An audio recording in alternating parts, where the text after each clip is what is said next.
Thursday, September 6th. I'm Rim. I'm Scott. And this is Geeknights. Tonight, air hockey.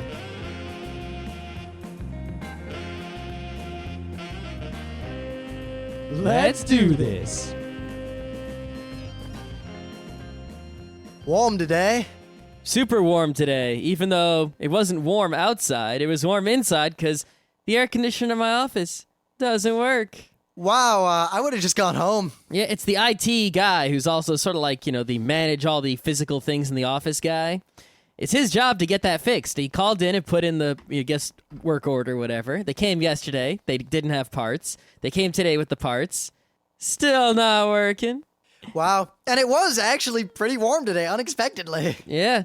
So we've been melting in the office all week. I'm totally leaving early tomorrow. There's no way I'm staying there all day in the melting. See, the last time that happened to me at my company, it's happened twice. Both times in like the first couple days of August, where be sitting there working on something, suddenly the power goes out. Great, no computers. What am I gonna do in an IT job? Don't they have UPSs? Yeah, in the data center, not on like my office. Ah. So then, all right, power comes back on, AC doesn't come back on.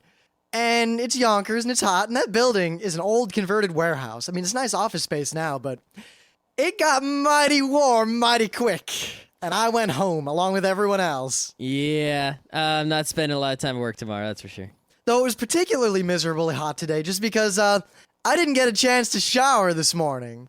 I wonder why I didn't get a chance to shower. It's not my fault. You could have woken up. It's not my fault that Scott spent an hour in the shower. I just spent an hour in there. Well, I mean, because he tried to buy those shoes back at Otakon, but they didn't match the What purse. the hell? So now What the hell? he had trouble doing his What hair. the hell? So he spends forever in there, am I going to put the hair up? Am I going to put the hair down? Maybe in a bow? And so I wake up at like 6, and I look, and Scott's Somehow I don't think closed. you're up at 6, because I remember waking up at 6, but I also remember waking up at 6:30. Are you sure? And Because I definitely got out of the shower at 7, because I was awake by then. yes, 7, when we usually all leave for the train station, when we're usually all already It up. seems like any day when I shave, you always yell at me for being in there too long. So I think I just can't shave during the week without you yelling at me. Well, you gotta stop putting on all that makeup, and you gotta stop putting your hair up. Actually, about shaving, finally, how long have we been shaving the old school way? God, a couple years now. Right. I was still on my first tub of cream. Because Wow. unlike all you other people, I don't use an inordinate amount of it. I don't use the tubs, so don't talk to me. Well, I'm just saying. Like my dad also, he uses way too much. He burned through a tub in like a few months, and I'm like, you're using too much. Not really. I think the thing is, you don't shave that often, and your No. hair is actually not. It's not quite the Brillo pad you'd expect it to be. Like it seems to It's cut a pretty easy. Brillo pad. But the point is that even though I shave less often, I also use less cream. Anyway. I mostly ran out. I ran out. There's still some in there. It got to the point where it's just kind of crappy to use it. Yeah, I could probably shave with it, but, not. And also, recently, I've been noticing that, like I remember when I first started shaving the awesome way, that it was like wiping my face with a sponge, and I realized it hasn't been like that in a while. Really? Yeah, well, opening up the new tub, I realized why. I'd been using the dregs of some tub of shaving Yes. cream. Right? So now using the new tub, it's back to the sponge on face, hair goes away action. It's good times. Actually, now that I've gone with the puck, a full-size puck of shaving soap, even if you use like stupid amounts of it, lasts for over a year. Didn't last you a year. You're already on your second puck. No, and you've because been only doing it for a few months. That first puck was a half-size puck, and the second puck is twice as big because it's a normal-size puck. And so far, it hasn't changed in size at all. I'm not a fan of your puck I like my business. puck. It's sandalwood. I really like sandalwood. Your puck sucks. I had lavender before, but... Also sucks. But anyway, speaking of all that, I don't really have a segue here at all, but I'm going to do something crazy. I got a geek back. Oh, no. Yeah, we got an email from a guy named Walt from Canada. Didn't say where in Canada, somewhere up there. Eh? I can't really make fun of Canadians because where I grew up in Michigan, there wasn't that much of a cultural divide between us and Ontario. Oh, not making fun of Canadians. I like Canada. I like Canadians. I like hockey. I like all sorts of Canadian things. It's just they do say A. I mean, they don't say it as much as people making fun of them say Well, it. it depends. In parts of Ontario, they do. Yeah, For God. but I've met Canadians and they say it. It's what they do. It's true. Honestly, there is only one accent of English that is ever... It doesn't bother me. I don't think, that person, but I can't help but chuckle a little bit, and I feel bad about it. but I cannot talk to anyone from Minnesota. Yeah. Anytime someone says It's sort of like no, talking to Swedish people. I don't mind that. That doesn't bother me. It doesn't bother me. But I don't Either even one. laugh. But they both make me laugh because they're so silly. The only accent that makes me laugh is a Minnesotan. And only if it's like the crazy, stereotypical, like, I can't believe this person actually talks this way. I thought that was only in the movies, Minnesotan. Yeah, they also say "eh" in Minnesota, eh? What was that stupid joke that someone told us? We were playing D&D at RIT, and someone was like, yeah, Minnesotans. That's what you get when Canadians get lost in the woods. Something like that. Something might have been vice versa. I don't know. I don't know. But Walt, I'm glad you listened to the show, but I might rip into your email a little bit here. Uh-oh, you're going to tear a listener a new one?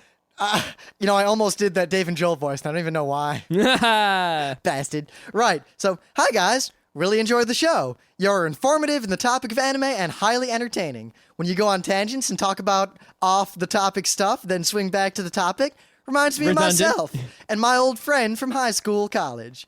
You do sound like two buds just talking over a soda or a beer. I don't know why I suddenly started doing... I don't drink soda or beer. Yeah, I don't really drink soda anymore either. I drink soda water. Anyway, now, here's the part that I'm kind of curious about.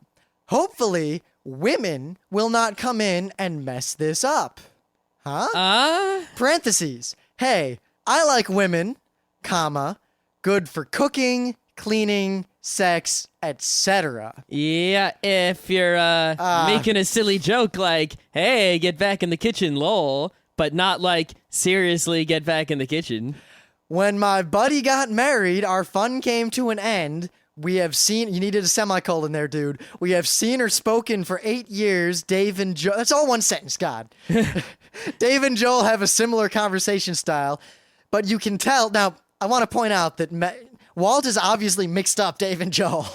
Yeah, you can tell he thinks Dave is Joel and Joel is Dave. Granted, a lot of people originally thought I was Scott and Scott was Rim. That's why we started doing that thing at the beginning of the show. Of course, people also thought I was Hispanic. Ah, Well, one person. okay. All right. God, it's one long sentence, blah, blah, blah, blah. You can tell Dave's senses / sharpness have been slightly dulled by marriage. Well, Joel's married and Dave is not married. Women will do that to you, dame them and their sex, as Joel might say. Now, that was Dave. But I must admit, I too have fallen for the wilds, I believe you meant wiles, of women, and I am now married. So guys, stay strong and keep on podcasting. All the best, Walt from somewhere in Canada. Now, I'm not gonna just come out right and say that was kind of sexist. I don't think I need to get into anything like that. That was pretty sexist. The point I would do like not to make, approve. because I see a lot of people say things like this, like, yeah, women will screw up your geekery. They won't let you play your board games, and they won't, a lot of people say things like this, and that's Like really... the people you worked with at IBM? God. Not all of them, just a few of them. Yeah. But that's really kind of not true at all. And one, I'll note the fact that Emily and I have been dating for like 3 years, and she is just as geeky, if not more so, than me. All the other girls that all our friends date, just as geeky, no problems there.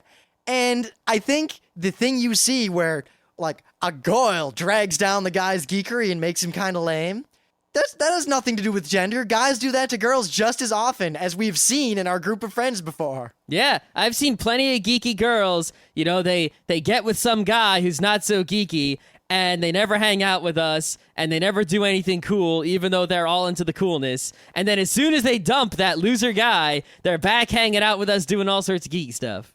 So, essentially, now also, I'd like to say that Dave, I don't know how you mixed up Dave and Joel, because they actually refer to each other by name all the time, which we don't.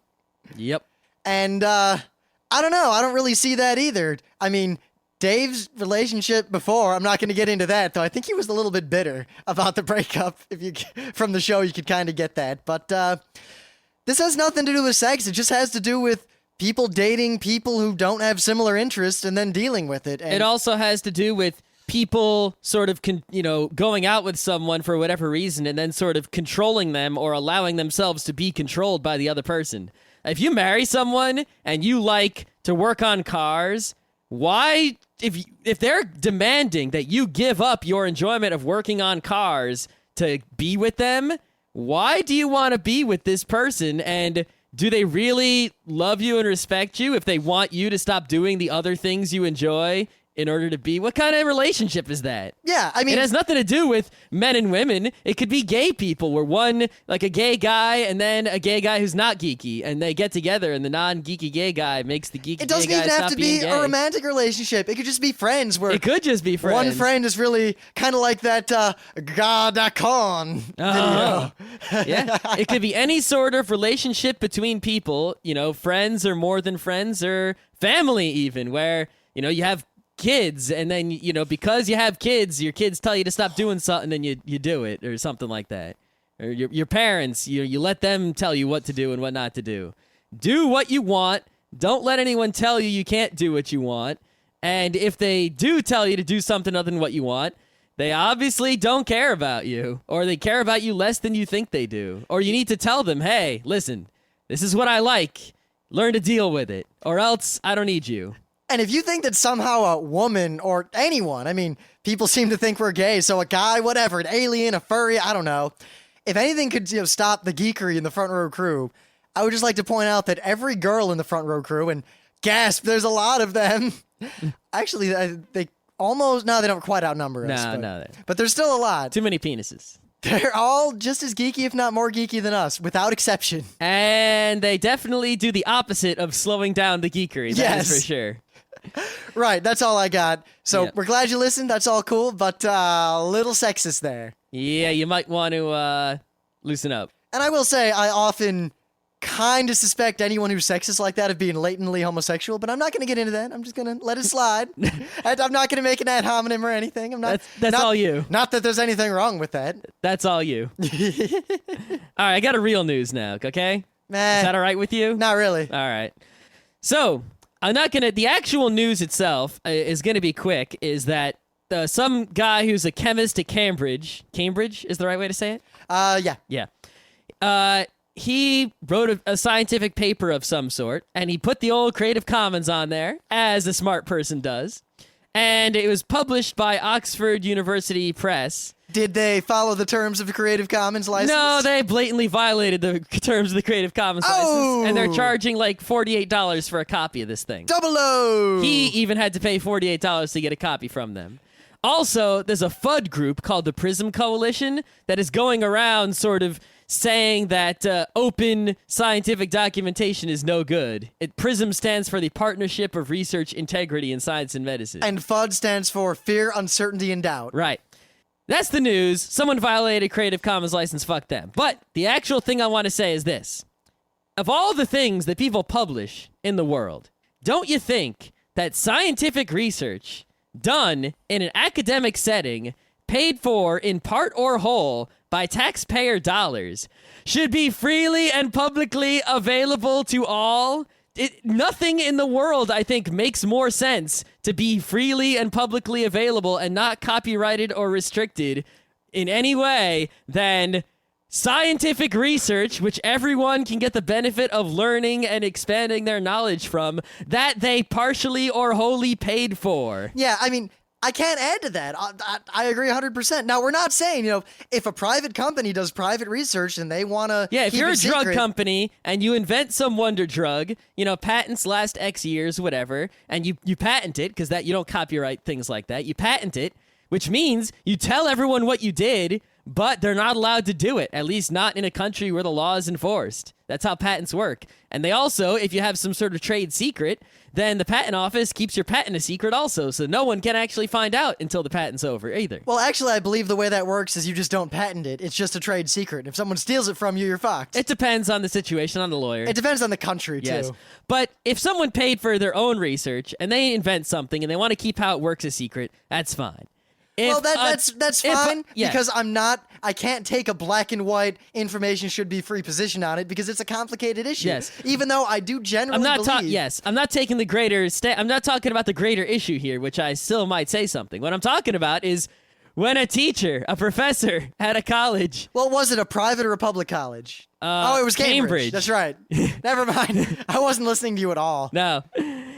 If you write a paper and you're getting paid in some way by tax money, especially if you're getting paid in some way by tax money, and you thought up something new and you want to share it, or you should be sharing it with the whole world, Shouldn't people be able to read that shit for free? I Well, mean, forget all that even. The professor put this out under the Creative Commons, so get a lawyer and sue the shit out of that journal. you should. You should freaking sue the mighty all hell out of Oxford for doing this. I would get mad lawyers on them. So yeah, Granted, unless he licensed it under the Creative Commons in contradiction to previous agreements he may have signed regarding said research. who knows about that? I don't know. Because, as you know, internet press tends to often not do a lot of research. Yep. But just be warned, anything the Prism Coalition says is probably BS. And it really sucks that most scientific research is published in scientific journals, which are fine, except that they're not free. They cost a lot of money. And if you go to like a college, you can read them because the college library buys them, or you hope they buy them. RIT bought them all. Otherwise, they're not free. And scientific information is secret.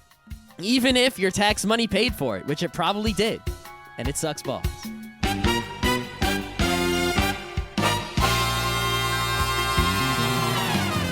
Things of the day.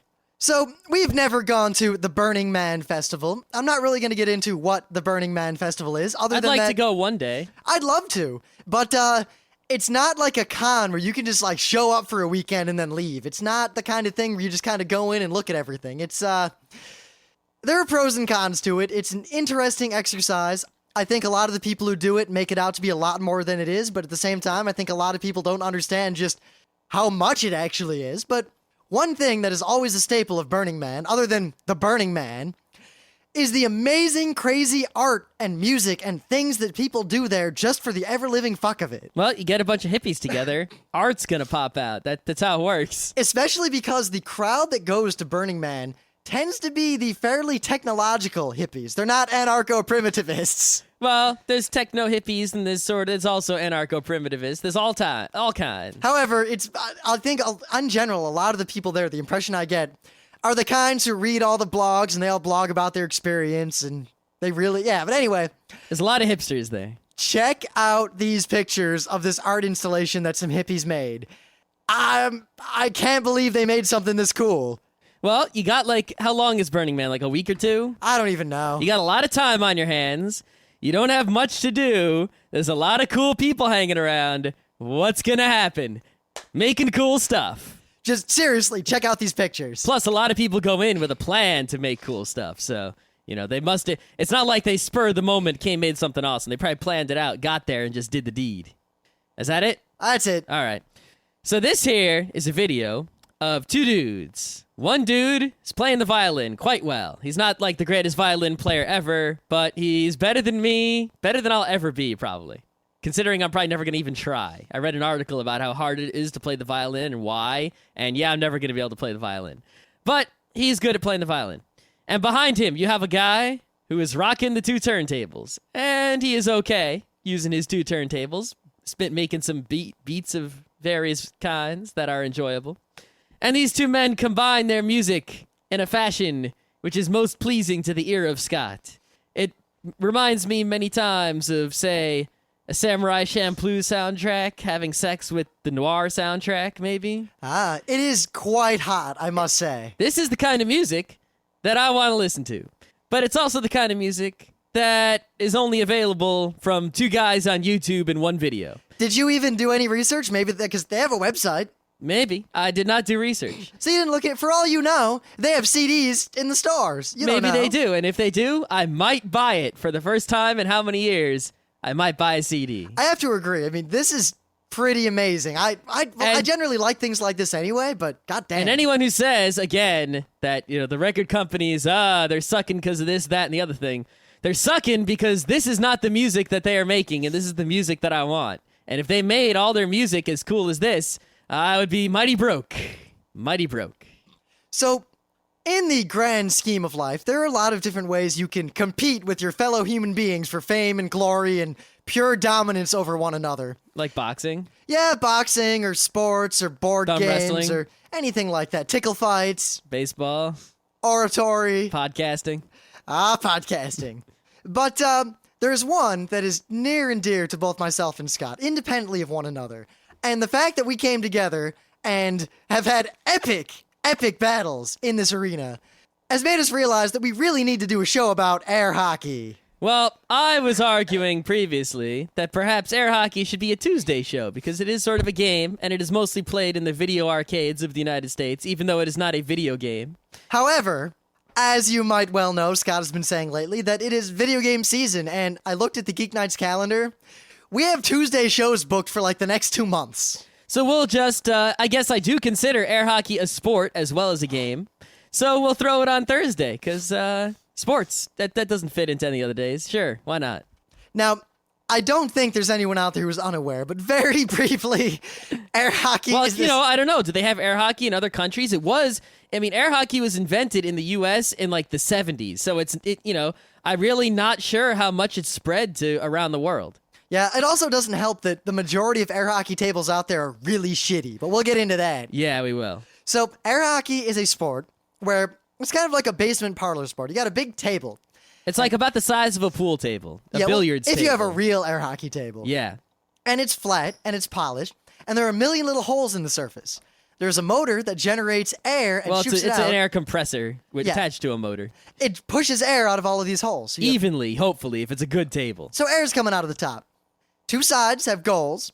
2 people each have a paddle that you put down. Kind of looks like, according to Wikipedia, a sombrero. It does kind of look like a sombrero. However, I just gotta say that the Wikipedia article links to the article on sombreros, and I've edited a lot for Wikipedia in the past, but that is the saddest article I've ever seen, and that is the saddest picture of a sombrero I've ever seen. You think the sombrero article would be bigger, talking about the origin of the sombrero and, where it came from, maybe some famous people who wore sombreros. It's just so sad. How sombreros gained popularity. And that picture is just so... I weep for it. I feel like that sombrero was crying. It's like the long-lost Wikipedia article. Someone, please research sombreros and fill the article in. I feel bad for it. Yeah. Like a bird without a wingaling.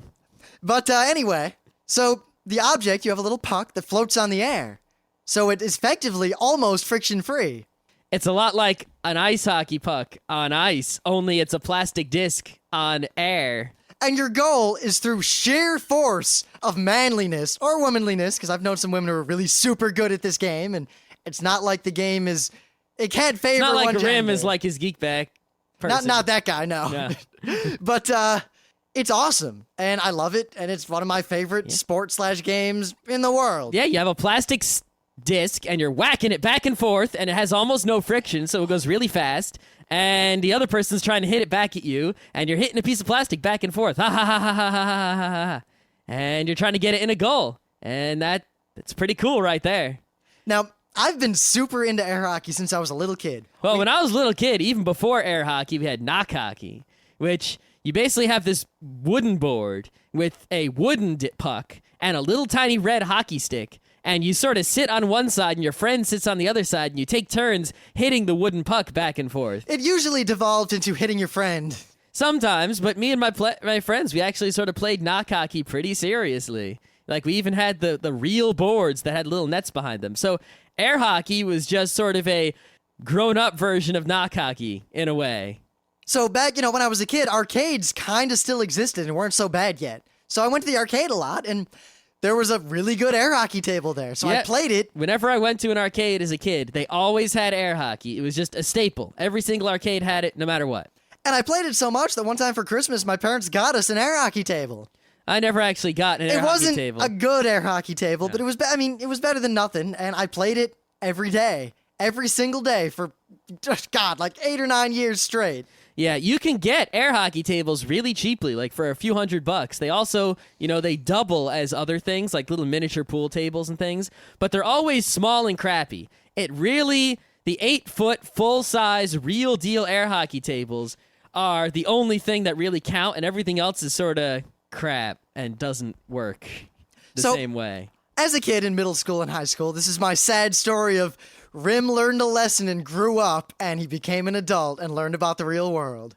So I played air hockey a lot. And I'm not gonna, be humble about this. I was super freaking good at air hockey. And up until college, I was absolutely undefeated. And I played against people in the arcade. I played against my brother, against my family, people who cared about the game, little mini ad hoc tournaments we'd set up. No one could beat me. I think part of it was that I was probably the only kid in the entirety of the state who actually practiced air hockey. Well, I mean, you think about it, air hockey is not something that a great number of people think or care about. So if you spend just a minimal amount of time trying to practice it or, think about it on any deeper level, you're going to beat the vast majority of people at air hockey. Yep. That's one thing we learned later, is because Scott and I both play all the time. Imagine if there was a fighting game and you were the only person who actually learned all the moves, even if you sucked at it. You'd probably win a lot, beating the vast majority of people in the world just because no one else has bothered to look at it. Yep. I mean, if two people who've never played air hockey before play, the outcome is almost entirely random. But if one of those people has even played air hockey a few more times, they're probably going to win. Yep. But, super undefeated. And I remember I went to RIT, and one time the topic of air hockey came up, and I was like, yeah, I'm super fucking good, seriously.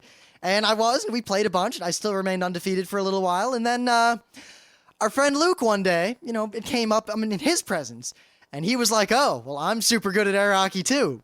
Now, at this point, I know that I'd never really played outside of my environment, and I'd never played against a skilled person, like someone who had also cared about air hockey as much as I did. Or at least a little bit.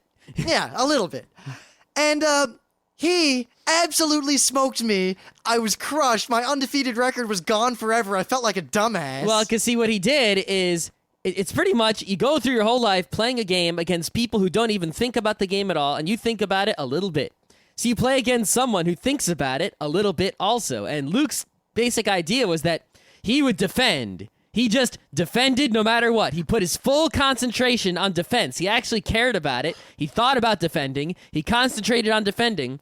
And he never let you score. And then when he got the puck, sometimes he would hit it really hard in the same way every time, and maybe a slightly different way, and he would go in after, an amount of time. He would just endure until he got all the goals, and he would defend no matter what. So it was really hard to score. It was even worse than that, because his defense, he'd basically sit there defending, hoping that you'd get frustrated and start scoring on yourself, which often happens. Yeah, I still score on myself. Yeah, but that was it. I realized that, wait a minute, crap, there are other people who are also good at this game.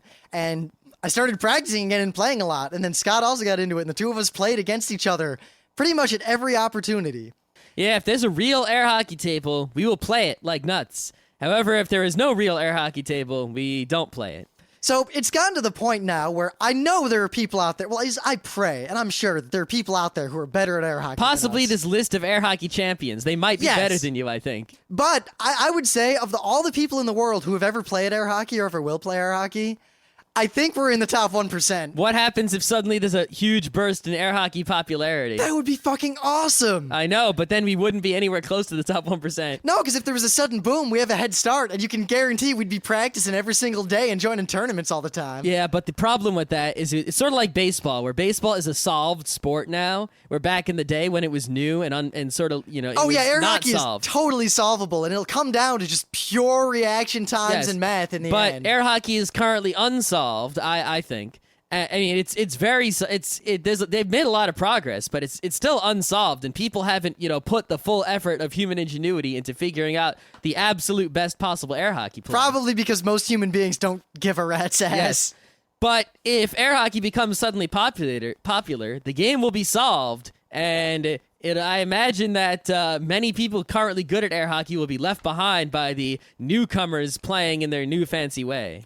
But now Scott and I are in kind of a predicament because we play against each other all the time, and to be honest, we don't know a single human being who can even come close to beating either of us. Yeah, I don't personally know anyone, but I imagine that these people on this list of champions can beat us. If you listen to our show and you're out there, I'll say right now, if you are ever in our presence and there is an air hockey table within a reasonable distance, we'll play against you, no question. We'll even pay.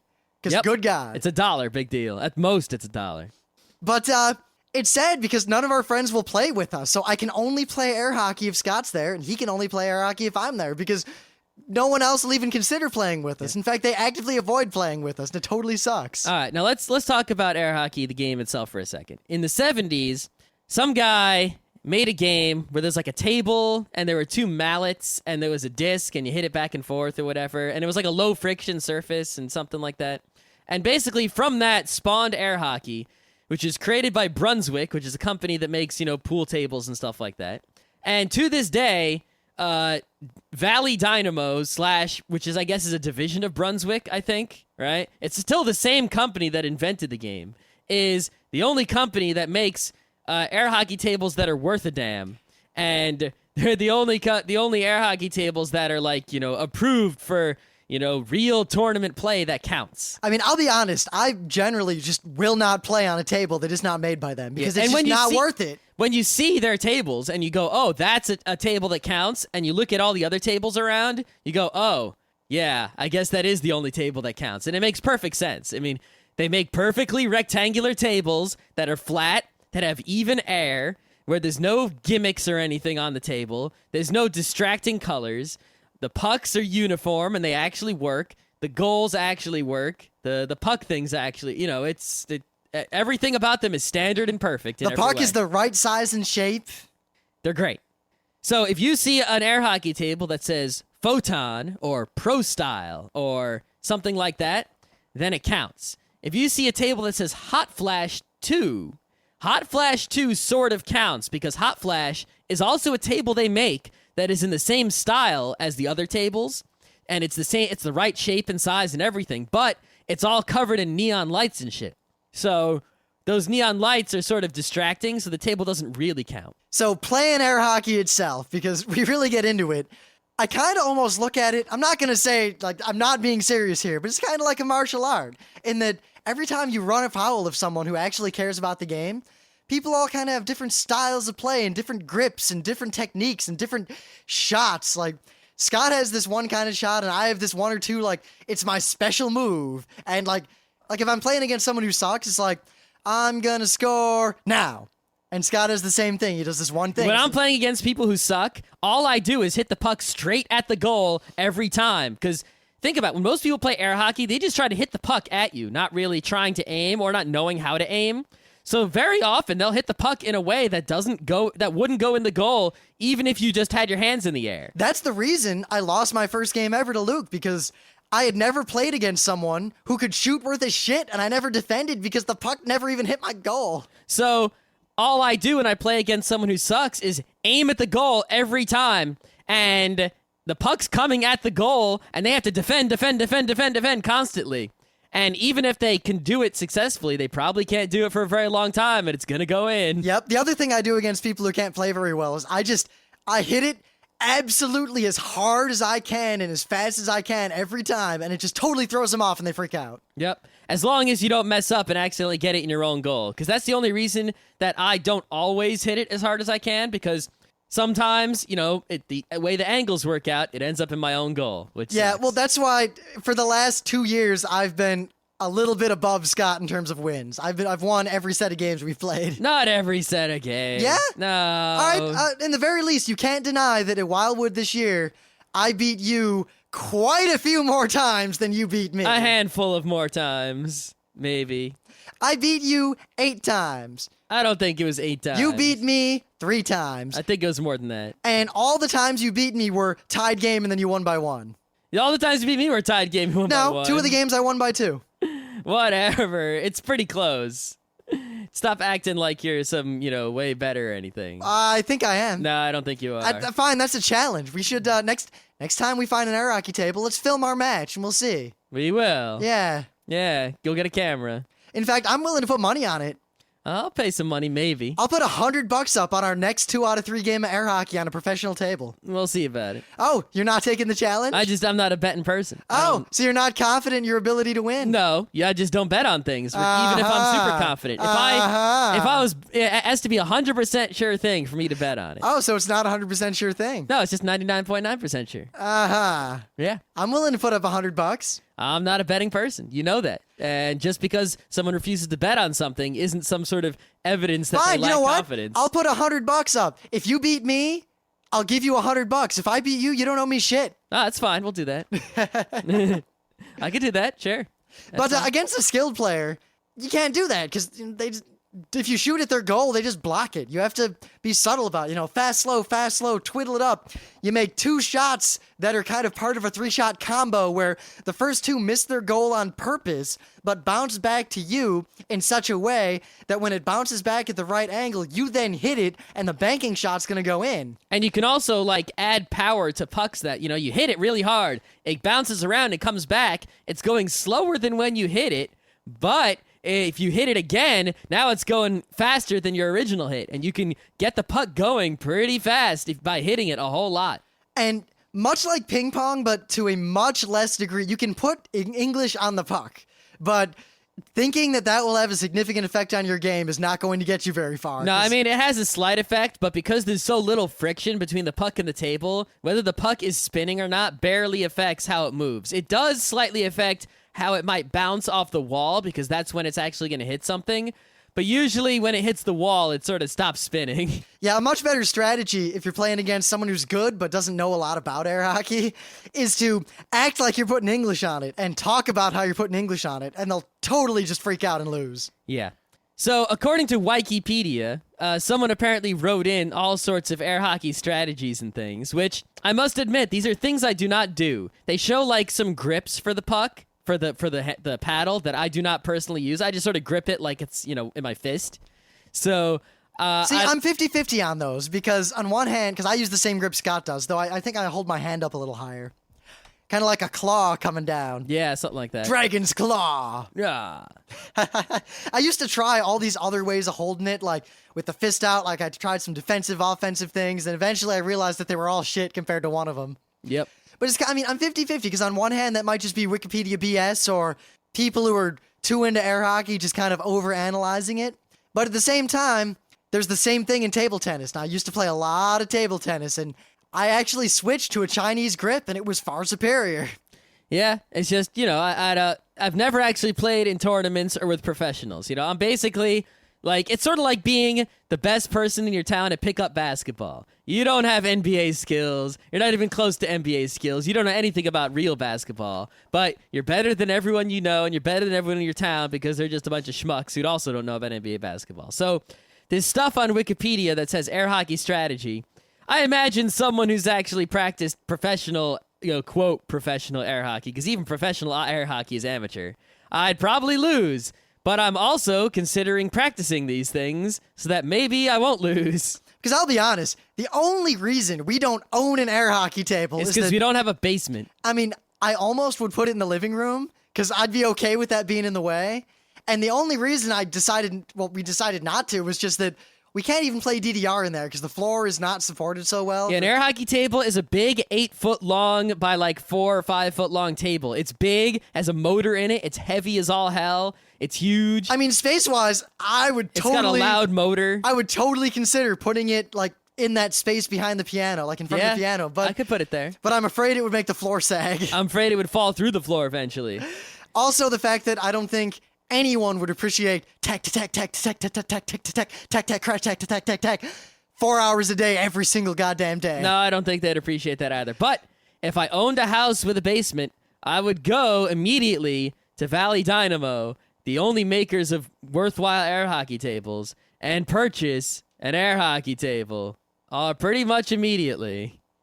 I guess the moral of this is just, if you have never played air hockey, it's a great sport. It's really, really fun. You don't need to be super athletic or anything. You just need good eye-hand coordination. You got to be quick. You got to use your hands and your arm and your wrist. Yep.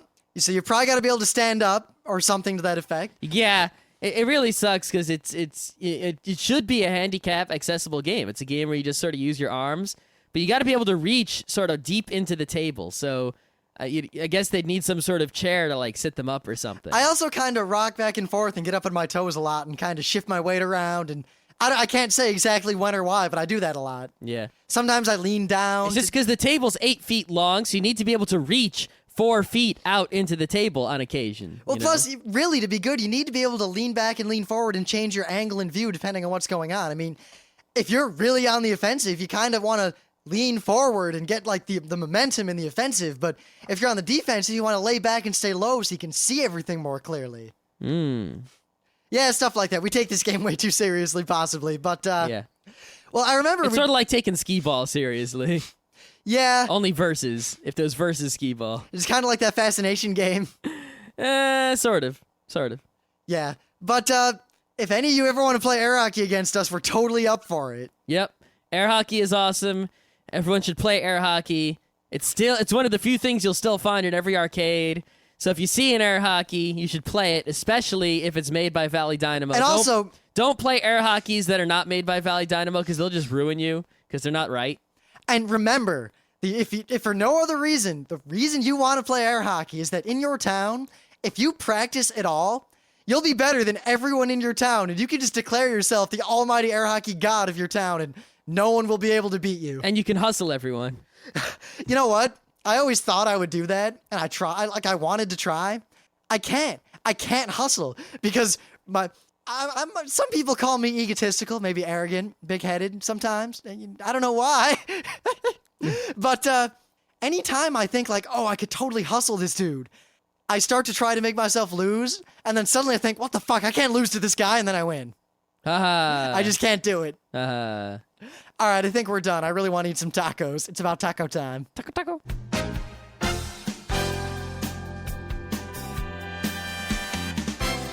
This has been Geek Nights with Rim and Scott. Special thanks to DJ Pretzel for the opening music.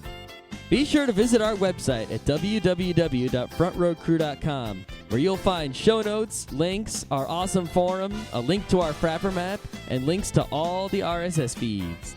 We say feeds plural because Geek Nights airs 4 nights a week, covering 4 different brands of geekery.